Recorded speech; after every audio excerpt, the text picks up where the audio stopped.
వెంకటేశ్వర స్వామి. ఆ కలియుగ దైవాన్ని కంటినిండా చూడాలంటే వృషభాద్రి, నీలాద్రి, గరుడాద్రి, అంజనాద్రి, నారాయణాద్రి, వెంకటాద్రి, శేషాద్రి కొండలను దాటాల్సిందే. కళ్యాణాద్భుతగాత్రాయ కామితార్థప్రదాయినే శ్రీమద్వేంకటనాథాయ శ్రీనివాసాయ తే నమః. కళ్యాణాద్భుతగాత్రాయ కామితార్థప్రదాయినే శ్రీమద్వేంకటనాథాయ శ్రీనివాసాయ తే నమః. ఆ 7 కొండల పేర్లకు వెనక కొన్ని కథలు ఉన్నాయి. వృషభాసురుడు అనే శివభక్తుడు పలగర్వితుడై శ్రీహరితోనే యుద్ధానికి తలపడ్డాడు. యుద్ధంలో చావు తప్పదనుకుని నీ చేతిలో మరణించడం నా మహద్భాగ్యం, నీవున్న ఈ పర్వతానికి వృషభాచలం అన్న పేరు ప్రసాదించాలని శ్రీహరిని వేడుకున్నాడు.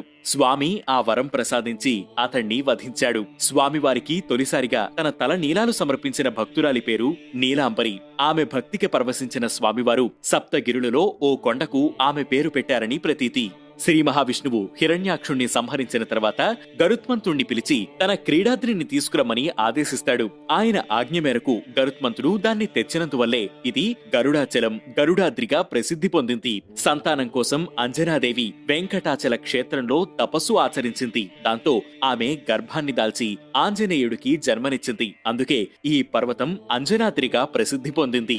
నారాయణుడనే భక్తుడు స్వామి పుష్కరిణి తీరాన తపస్సు చేయడంతో అతని పేరుమితిగా ఈ పర్వతం నారాయణాద్రిగా ఖ్యాతి పొందింది. పాపరాసులను భస్మం చేసేది వెంకటాచలం. వేం అంటే సమస్త పాపాలను, కటహ అంటే దహించేది. అందుకే ఆ కొండకు వెంకటాద్రి అనే పేరు వచ్చింది.